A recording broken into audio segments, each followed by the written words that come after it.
Utilitarianism always and inevitably leads to, involves, and justifies authoritarianism. As the simple thesis of this video, it's a video that is in part inspired by the sincere stupidity of another YouTuber named Cosmic Skeptic. He's stupid, but I'm sure he's sincere and has good intentions. He doesn't really understand how dangerous the ideas he's playing with are, politically, ethically, or I may say philosophically. So I make this short discussion as a sort of warning, at least to the members of my own audience, who may have noticed that here on the internet, utilitarianism in the 21st century, it is going through a little bit of a revival of interest.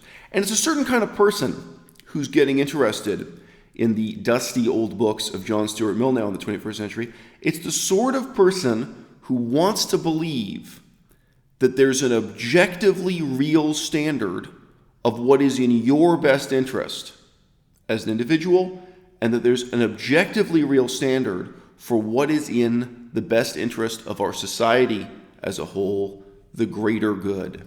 That the pleasure-pain calculus yields a knowable, objectively real measure of what is best for you and for us, and that that's not merely the opinion of the people who happen to be in power. Again, it may be political power, the leader of a country, or the coterie of a few dozen people, the elite of a government, democratic or not. Most countries, there are just a few dozen people at the top. Even if they call themselves a democracy, it probably operates like an oligarchy in between elections. It's a big problem we have in the 21st century. Or if you're talking about, say, the directors of a hospital, or the directors of a university, or the directors of a foundation, there's a similar question of a small elite of people in positions of authority who decide what is in the best interest of others, what is in the best interest of the students, of the patients, whatever. And you know, there's an unexamined reliance of the philosophy of John Stuart Mill on a German philosopher who's completely forgotten in the English language called Wilhelm von Humboldt. Humboldt is still famous in Germany, but outside of Germany, he's completely forgotten. And this is slippery. The type of reasoning we engage in with this, as I say, implicitly authoritarian line of reasoning about making judgments about what's in the greater interest of everyone and then applying them to individuals, or vice versa. You can apply it to individuals and work your way up to apply to society as a whole. With Humboldt, he's primarily a philosopher of education. And you can choose examples in the philosophy of education or in the field of education that are very flattering to the utilitarian view of the world, right?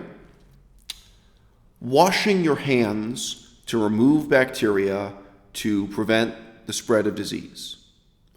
This is something so useful that so much improves society, that so much improves your life as an individual and the welfare of society as a whole, that it's very easy to come to the conclusion that on a utilitarian basis, we ought to force everyone to believe in and practice this principle of hygiene. We ought to educate the whole population about the bacterial theory of disease. Sorry, technically it's called the germ theory of disease, but bacteria and viruses. We ought to educate the whole public. We ought to have teachers and school children and even priests and vicars and nuns. We ought to mobilize all of society to know about this science and live their lives accordingly. And of course, at the time John Stuart Mill was alive, not everyone knew about this. Wilhelm Humboldt and so on too. And of course still today, depending on where you live in the world. Back when I lived in places like Laos and Cambodia, you met people who really did not know where sickness came from. You met people who really lived with a lot of misconceptions about these things. And another example really quickly, I met a lot of people in Laos who really did not know that burning plastic in a fire released toxic fumes that were bad. They were totally unaware that they'd take plastic and they would treat it like wood in a fire. Even though the smell is really bad, they didn't have this concept that you could have a noxious gas produced by a fire. So when you're talking about this kind of simple example taken from the health sciences, now we seem to have, an objectively real, scientifically certain standard of something that is in your best interest and my best interest and our best interest, and that society can be ruled by these simple utilitarian conclusions. And it almost doesn't matter who's in charge. It doesn't matter if it's a communist government or a kingdom with a hereditary monarch or a democracy, no matter who is in charge, you should know about washing your hands, how to avoid getting sick in terms of bacteria. Okay? There's a limited range of these examples. And as soon as we step outside of that, the authoritarian implications of this utilitarian view of the world become evident very quickly. Society needs nurses. Society benefits from having more nurses. In many societies around the world, not all, but in many, there's a shortage of nurses. Should you force people to become nurses? I've known 2 women myself, in my life, only 2 I'm remembering at any rate, who received free education to become a nurse. They weren't forced. No, one of them was forced. One of them was forced and one had a choice, actually, out of these 2 women. But they received free education to become qualified as nurses, and they both decided they hated this job so much, they hated the type of work so much, they were not going to do it. They were going to try to strike off in a different direction, some other kind of business, some other kind of life. Okay? Being a nurse, it's very easy to say in this kind of utilitarian, objectively real calculus, what do you mean? It's a well-paying job. It's good for you. It helps other people. It's good for society as a whole. In terms of this utilitarian calculus, especially if you're talking about a woman who has already gone through the hard work of completing nursing college, you ought to be a nurse. You should be a nurse. Benefits you, benefits society. It's for the greater good, the greatest number of people. Being a nurse involves wiping the poo out of someone's bum who has diarrhea, right? It involves spending time with elderly people who are quivering and quaking in their hospital bed and helping to bathe them, wipe the poo off them, and help them. It's helping them. You are making the world a better place. You're helping that one person, no doubt. Not for everybody. Subjectively, some people can do that job and feel good about themselves and feel motivated. It's rewarding, and maybe partly because they're aware it's for the greatest good of the greatest number of people, okay? And some people would find it miserable and denigrating and beneath their dignity and beneath contempt. And these sorts of questions seem to be asked the least when we have an overall situation of emergency, such as an ongoing war. So again, I knew people who had lived through long, long periods of warfare in Cambodia and Laos. And, people would sometimes be presented with these kinds of options. Oh, okay, you have an injured foot, so you can't fight anymore. So do you want to be a nurse, or do you want to be a school teacher taking care of the children? Like, that's what their society needs. And you're talking about a society which is something like a refugee camp or something like an army camp out in the jungle. This is what we call the Vietnam War from the Western perspective, whatever. Oh, okay, well, look, there are kids you need to be taken care of. Do you want to get a little bit of training and start doing that? Or do you want to, hang out in the surgeon's theater and help them with, surgery and medical situations? You get a little bit of training. This is obviously, there's no university level education here, but you get some on-the-job training. And a lot of people live with this. And this was in a totally authoritarian situation where, the Communist Party running your camp or whatever it is says, oh, okay, you can't fight? Here are your choices. There might be just 2 or 3 choices. This is what you're going to do. You can't fight, you can't dig ditches, you can't stack up sandbags or something. There are other physically demanding jobs. Okay, well, here are your options. What are you going to do? And within the context of the desperation of having bombs falling out of the sky over your head, of not knowing if you're going to live or die, in the context of such acute human need and suffering as being in a refugee camp or being in the middle of a war zone or whatever, sure, we tend to overlook the authoritarian element. But it's of absolutely crucial importance. Who are you to decide that what's best for me is to become a nurse? Who are you to decide that what's best for me is to become a school teacher?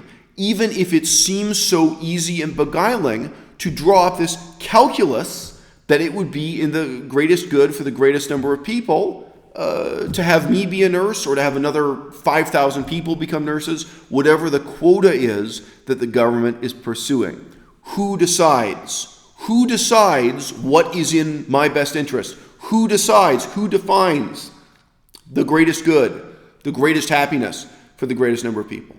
It may seem very obvious to you, my viewer, whoever you are, that it's for the greatest happiness to provide teenagers with an education in high school that really has a lot of mixed signals about sexuality. Like, well, you're free to have sex when you want to, but you should use a condom because you can get pregnant and use AIDS. You know what I mean? This kind of normal 21st century liberal sex education. You may say it's in the greatest happiness for the greatest number of people to basically tell teenagers that it's okay for them to sleep around, but, you know, they got to use a condom and they got to worry about getting pregnant and getting AIDS and so on. You know what? There's a large number of people who are called conservatives. Where you live, they might be 51% of the population, they might be 31%. There are a lot of people called conservatives who say, no, no, no, it's in the greatest happiness for the greatest number of people to teach those teenagers that they should remain celibate until marriage. Do you think there's an objectively real calculus we can present here? Do you think there isn't a subjective and authoritarian element of decision making? You know, there are people who are Muslim, Christian, Jewish.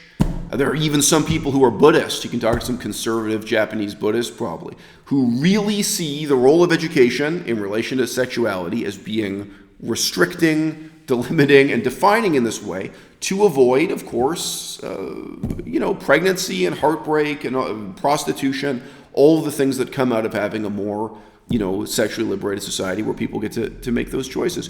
What is the right solution?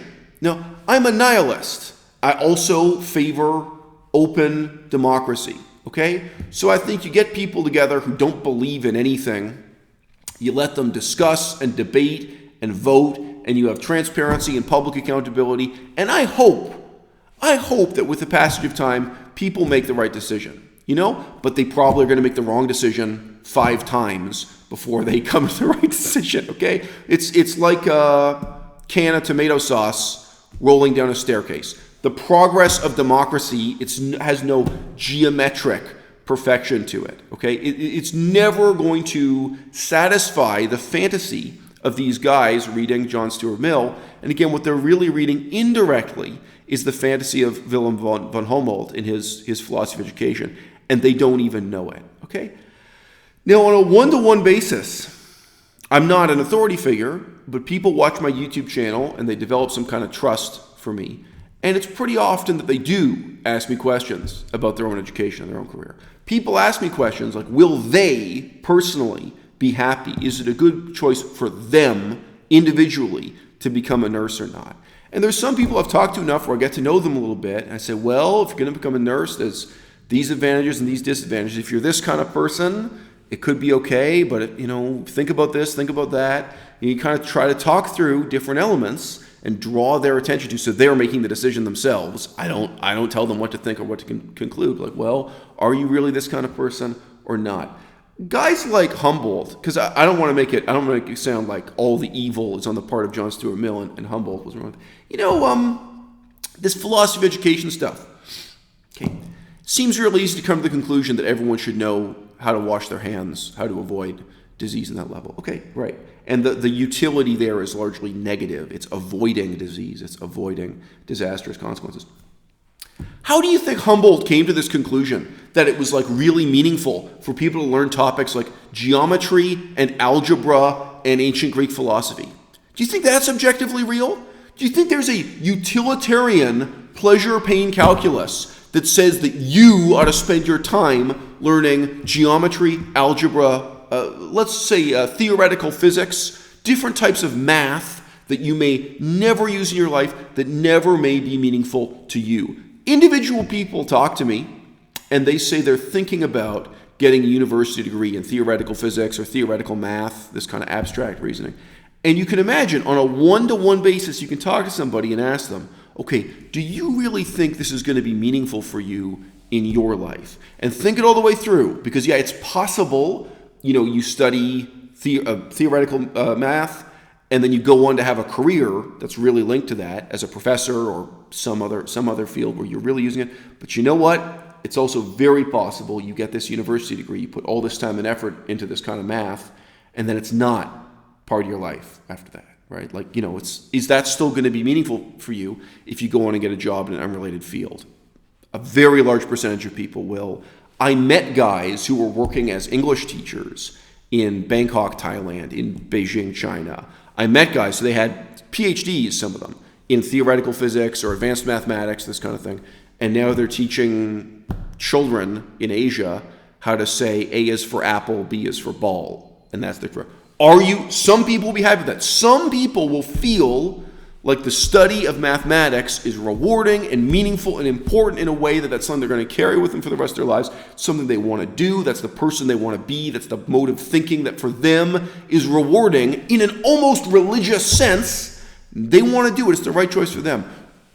For some people, a life of service, being bossed around at the hospital, being the lowest rung in the hospital where the doctors treat you like crap and probably even the janitors treat you like crap, being a nurse in a hospital and wiping the poo off of some old man who has amoebic dysentery and helping people and coping and struggling with the schedule and sleep deprivation and human misery.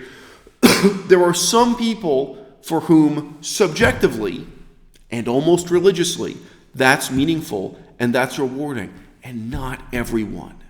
And we can never come to an objectively real utilitarian calculus where we say, this is the best thing for you as an individual, and then scaling it up, this is the best thing for society as a whole. I'm a snob. I really care about ancient Greek philosophy. I nevertheless think Wilhelm von Humboldt was a fucking maniac. He was an imbecile to think that the whole population of Germany should be forced to study ancient Greek philosophy. I think it's kind of unbelievably cruel that we force school children in Canada to learn types of advanced and theoretical mathematics that not even 1% of them will ever use in their lives after they leave school. And it's really denigrating. I mean, it may not be in the education system where you are. Even the way we teach English literature, grammar, the way we teach English in Canada, I find it denigrating and humiliating for the students, and you're dragging them through the mud for nothing. It won't benefit them in any way. It doesn't make them a better person. That's something Wilhelm von Humboldt was interested in. But any sincere inquiry into this, even within the philosophy of education, has to begin with the nihilistic recognition that I can never come to an objectively real conclusion about what is in your best interest in education this way. Not when we step outside of that very limited realm of wash your hands in order to avoid getting amoebic dysentery or other diseases that can be communicated by touch, right? As soon as we step beyond that, there's no way I can tell you it's in your best interest. It's for your greatest happiness for you to learn advanced geometry, advanced trigonometry, advanced algebra. And there's definitely no way I can say, hey, for the society as a whole, it's in the greatest good of the greatest number of people to force all of these children to learn this mathematical sum, to learn this particular branch of philosophy. Can't we recognize that this is just exercising authority, that this is the beating heart of authoritarianism that's been taken out of the context of the church fathers? It's been taken away from the village elder, and it's been put in the hands of an academic social science researcher. We've put a lab coat on it, but this is really no different from the village shaman claiming that he knows what's best for you, claiming that he knows what's best for society as a whole. The magic trick that utilitarians do is simply trying to ascribe to the universe as objectively real what are merely subjective judgments about what is pleasant and unpleasant, what is best for you, what is best for society as a whole. And those judgments ultimately are forced upon others in a manner that can only be described as authoritarian.